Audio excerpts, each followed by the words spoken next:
சின்ன மருமகள்ல அடுத்து நடக்க போகுதுன்னு வாங்க பார்க்கலாம். தமிழ்ச்செல்வி பயங்கரமான கோவத்துல ராஜாங்க வீட்டு வாசல்ல வந்து நின்று வீட்டுல யாரு வெளியே வாங்க அப்படின்னு சொல்லிட்டு தமிழு கத்த. வேகமா பார்த்தா ஈஸ்வரி, சித்ரா, மோகனா எல்லாரும் வராங்க. தமிழ்ச்செல்வி அப்படின்னு சொல்லிட்டு மோகனா பதற, சும்மா நிறுத்துங்க, யாரை கேட்டுங்க என் குழந்தைய வீட்டுல இருந்து எடுத்துட்டு வந்தீங்க அப்படின்னு சொல்லிட்டு இங்க தமிழ் கேட்கவும், அப்பதான் மோகனா யாரு எடுத்துட்டு வந்தா அப்படின்னு சொல்லி மோகனா கேட்கவும், உங்க வீட்டுல இருக்காங்களே ஈஸ்வரி, அவங்க தான் என் குழந்தைய தூக்கிட்டு வந்திருக்காங்க, யாரை கேட்டுங்க எடுத்துட்டு வரணும், ஏன் குழந்தைய தூக்கிட்டு வர்றதுக்கு அவங்க யாரு அப்படின்னு சொல்லி தமிழ் கேட்க, ஈஸ்வரி ஏன் இப்படி எல்லாம் செய்யற அப்படின்னு சொல்லிட்டு மோகனா கேட்க, என்னக்கா திங்கக்கிழமை ஆனா அழகர் நம்ம வீட்டுல தானே இருக்கணும், நான் ஊர் பஞ்சாயத்துல என்ன முறை சொல்லியிருக்காங்களோ அதைத்தானே செஞ்சு அப்படின்னு சொல்லி ஈஸ்வரி கேட்க, நீங்க மட்டும் முறையை கரெக்டா செஞ்சிருக்கீங்களா, மீனாட்சி திங்கக்கிழமை என் வீட்டுல இருக்கணும்ல, ஆனா அவங்க இன்னும் சென்னையில இருந்தே வரலையே, நாங்க பஞ்சாயத்துக்காரர்கிட்ட போய் இன்னும் குழந்தை வரலன்னு கேட்டதுக்கு அவங்க போன்ல வர்றதுக்கு இன்னும் 2 நாள் ஆகும்னு சொன்னாங்க, அவங்களே வந்து இன்னும் குழந்தைய கொடுக்கல, அதுக்குள்ளேயும் நீங்களே வீட்டுக்கு வந்து வீட்டுல இருக்கிற குழந்தைய யாருக்கிட்டையும் சொல்லாம திருட்டுத்தனமா தூக்கிட்டு வந்திருக்கீங்க அப்படின்னு சொல்லிட்டு தமிழ் கேட்க, ஏய் என்னடி வாய் நீளுது, திருட்டுத்தனம் அது இதுன்னு சொல்லிக்கிட்டு இருக்க அப்படின்னு சொல்லிட்டு ஈஸ்வரி கேட்கவும், திருட்டுத்தனம் தாங்க, ஏன் பிள்ளைய என்கிட்ட கேட்காம தூக்கிட்டு வந்திருக்கீங்களே இது திருட்டுத்தனம் தான் அப்படின்னு சொல்லிட்டு தமிழ் சொல்ல, அது உனக்கு மட்டும் பிள்ளை இல்ல சேதுக்கும் பிள்ளைதான், சேது எங்க வீட்டு பையனோட குழந்தைய நாங்க ஏண்டி உங்ககிட்ட கேட்கணும் அப்படின்னு சொல்லிட்டு ஈஸ்வரி கேட்கவும், இப்ப என் பிள்ளைய போய் கொண்டு வாங்க அப்படின்னு சொல்லிட்டு தமிழ் கேட்கவும், அதெல்லாம் கொண்டாட முடியாதுடி, உன் பிள்ளைய உள்ள தூங்க வச்சுக்கிட்டு இருக்கோம், உன் பிள்ளைய அதெல்லாம் கொண்டாந்து கொடுக்க முடியாது, அழகரு இங்கதான் இருப்பான், இன்னி திங்கள்ல இருந்து வெள்ளி வர அழகர் இங்கதான் இருப்பான், சனி ஞாயிறு தான் அழகர் இங்க வருவான், அடுத்த சனிக்கிழமை வந்து உன் பிள்ளைய வாங்கிட்டு போ அப்படின்னு சொல்லிட்டு ஈஸ்வரி ரொம்ப திமிரா பேச, என்னது சனிக்கிழமை வந்து வாங்கிட்டு போவா, இத்தனை நாள் என் பிள்ளைய அங்கே விட்டுட்டு இங்க விட்டுட்டு தனியாளா கடந்து என் பிள்ளைகளை இப்படி கொடுத்துட்டேன்னு சொல்லி தவிச்சு போக சொல்றீங்களா, இப்போ ஒழுங்க மரியாதை சொல்றேன்,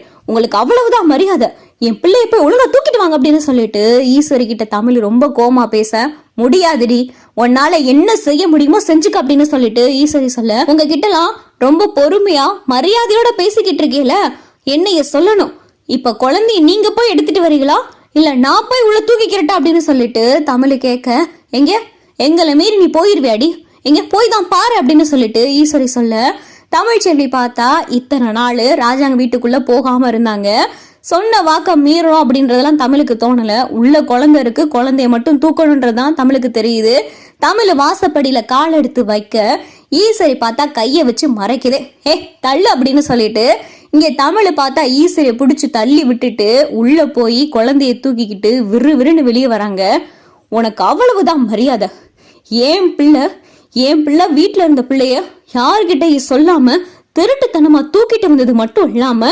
அடாவடித்தனமா வர நடந்துக்கிறியா, முதல்ல மீனாட்சியை கொண்டாந்து கொடுத்துட்டு அப்புறம் வந்து அழகரை வாங்கிட்டு போகட்டும், அதுக்கு முன்னாடி அழகரை இப்படி தூக்கிட்டு வர்றது, என் பிள்ளைய என்கிட்ட கொடுக்காம என்கிட்ட இவ்வளவு திமிரா பேசுறது, இதெல்லாம் முதலும் கடைசிமா இருக்கட்டும் அப்படின்னு சொல்லிட்டு இங்க தமிழ்ச்செல்வி ஈஸ்வரிய பார்த்து மிரட்ட, ஈஸ்வரி பார்த்தா ஆடி போயிருது, ஏய் என்னடி ரொம்ப பேசுற அப்படின்னு சொல்லிட்டு சித்ரா கேட்க, அவ்வளவுதான் மரியாதை உனக்கு அப்படின்னு சொல்லி தமிழ் மிரட்ட ஈஸ்வரின் சித்ராவும் பார்த்தா வாய் முடியுது, தமிழ் அங்க இருந்து குழந்தைய தூக்கிட்டு வீட்டுக்கு வந்துடுறாங்க. அப்பதான் மோகனா ஈஸ்வரி கிட்ட, ஈஸ்வரி ஏன் இப்படி செய்யற, அதான் சேது சென்னை போயிருக்கால, சென்னையில இருந்து வர்றதுக்கு 2 நாள் ஆகும்னு சொல்லியிருக்காங்கல்ல, அப்ப மீனாட்சியை கொடுத்துட்டு தானே அழகரை வாங்கணும், மீனாட்சி அங்கே இருக்கையில நீ யாரு கேட்டு போய் அழகரை தூக்கிட்டு வந்த, எதுக்கு அப்படி அதிக பிரசிங்கத்தனமா செஞ்சுக்கிட்டு இருக்க அப்படின்னு சொல்லிட்டு மோகனாவும் ஈஸ்வரிய திட்ட, ஈஸ்வரியால பார்த்தா எதுவுமே பேச முடியல, என்னம்மா அவ உன்னை இப்படி மரியாதை இல்லாம நடத்திட்டாளே அப்படின்னு சொல்லி சித்ரா சொல்ல,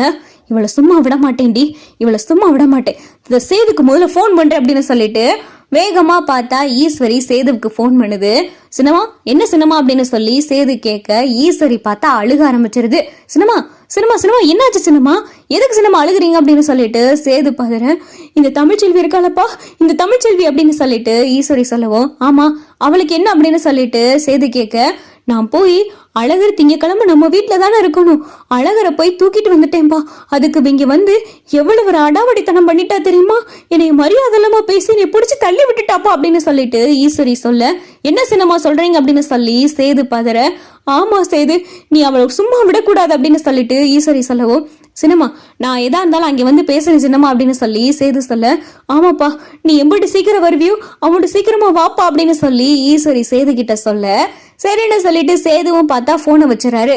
சேது பயங்கரமான கோவத்துல இருக்காரு. அவளுக்கு அவ்வளவு திமிரு ஆயிடுச்சு அப்படின்னு சொல்லி சேது கோவப்பட்டுக்கிட்டு இருக்கையில அப்பதான் கருப்பு வராரு.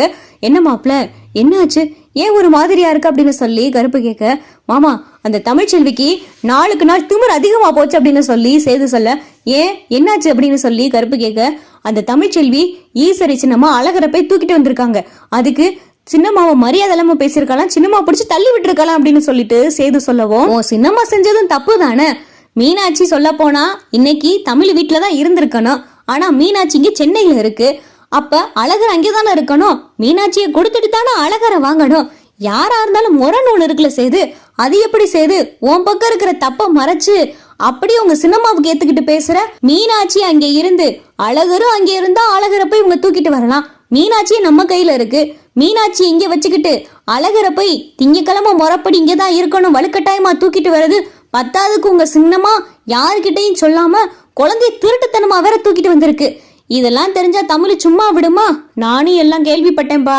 யாயிரந்தா இருந்தாலும் உங்க சின்னம்மா செஞ்சதுதான் தப்பு, உங்க சின்னம்மா மேலதான் தப்பு இருக்கு. தமிழ் செல்வியா இருக்க கண்டு பொறுமையா குழந்தைய போய் தூக்கிட்டு வந்திருக்கு. இதே இது வேற யாராவது இருந்தா பஞ்சாயத்தை கூட்டி இப்படி வார கடைசியில குழந்தைய மாறுறத கூட ரத்து பண்ணிருப்பாங்க. பத்தாவதுக்கு 2 குழந்தைகளும் அம்மா கிட்டதான் இருக்கணும்னு சொல்லியிருப்பாங்க. ஏதோ உன் நேரம்னு பார்த்து தமிழ் செல்வி இப்படி நடந்துக்கிருச்சு. உங்க சின்னம்மாவுக்கு இதுவும் தேவை, இதுக்கு மேலையும் தேவை அப்படின்னு சொல்லிட்டு கருப்பு சொல்ல, அப்பதான் சேதுவுக்கும் புரியுது, அப்ப தமிழ் செஞ்சது சரிதானோ அப்படின்னு சொல்லிட்டு சேதுவுக்கும் தோணுது. ஈஸ்வரி பார்த்தா பயங்கரமான கோவத்துல இருக்கு. மா அந்த தமிழ்ச்செல்வியை மட்டும் சும்மா விட்டுறக்கூடாதுமா, அவ எப்படிமா உன்னைய தள்ளி விடலாம், அவளை மொத்தமா நிரந்தரமா அந்த குழந்தைய கிட்ட இருந்து பிரிக்கணுமா அப்படின்னு சொல்லிட்டு சித்ரா ஐடியா கொடுக்க, அப்பதான் ஈஸ்வரி, உண்மைதான் சித்ரா உண்மைதான், நான் இந்த குழந்தை அவகிட்டதான் இருக்கணும்னு நினைச்சேன், ஆனா இந்த குழந்தைகளுக்காக என்னைய பிடிச்சு தள்ளி விட்டு என் மேல கொஞ்சம் கூட மரியாதையே இல்லாம நடந்துகிட்டால அவளை நான் சும்மாவே விட மாட்டேன். அவகிட்ட இருந்து அந்த 2 குழந்தைகளையும் நான் நிரந்தரமா பிரிக்கிறேன். யாருமே இல்லாம அனாதையா அவ நடு ரோட்ல நிக்கணும். அதை நடத்தி காட்டுறேன். அதை நடத்தி காட்டல என் பேர் ஈஸ்வரி இல்ல அப்படின்னு சொல்லிட்டு ஈஸ்வரி பயங்கரமா கொந்தளிச்சு போய் உட்கார, அதான் ஊர்ல இருந்து சேது, மலரு, கருப்பு, ஐஸ்வர்யா, மீனாட்சி எல்லாரும் வராங்க. சேதுவோடைய கார் சத்தத்தை கேட்டதும் வேகமா ஈஸ்வரி வருது. சேது சேது அப்படின்னு சொல்லிட்டு ஈஸ்வரி வேகமா அழுகவும், அப்பதான் சேது, சின்னம்மா 1000 தான் இருந்தாலும் குழந்தைய நீங்க யாருக்கிட்டையும் சொல்லாம தூக்கிட்டு வந்திருக்க கூடாது, உங்க மேலதான் சின்னம்மா தப்பு அப்படின்னு சொல்லிட்டு ஒரே போடா சேது சொல்ல, ஈஸ்வரிக்கு பார்த்தா அசிங்கமாயிருது. எப்பா சேது என்னப்பா, திங்கக்கிழமை முறைப்படி அழகர் நம்ம வீட்டு தானப்பா இருக்கணும், நான் கரெக்டா தானப்பா செஞ்சேன் அப்படின்னு சொல்லிட்டு ஈஸ்வரி சொல்ல, முறைப்படி இருக்கணும்னா நம்ம மீனாட்சியை கொடுத்துட்டு அழகரை வாங்கியிருக்கணும், அப்படி இல்லையா பஞ்சாயத்துக்காரவங்க முன்னிலையில பேசி அழகரை வாங்கியிருக்கணும். 2மே இல்லாம வீட்டுல யாருமே இல்லாத நேரமா பார்த்து குழந்தைய தூக்கிட்டு வந்ததும் யாருக்கிட்டையும் சொல்லாம குழந்தைய எடுத்துட்டு வந்ததும் தப்பு தானே சின்னம்மா. அத பெத்த தாய் கேட்க தானே சின்னம்மா செய்வா. தமிழ்ச்செல்வி செஞ்சதுல எந்த தப்பும் கிடையாது அப்படின்னு சொல்லிட்டு சேது தமிழுக்கு சாதகமா பேச ஈஸ்வரி மூக்குடைஞ்சு போயிருது. ஈஸ்வரியால பார்த்தா எதுவுமே பேச முடியல. நமக்கு சாதகமா பேசுவியான்னு பார்த்தா அந்த தமிழ்ச்செல்விக்கு சாதகமா பேசுறானே அப்படின்னு சொல்லிட்டு ஈஸ்வரிக்கு கோபம் வருது.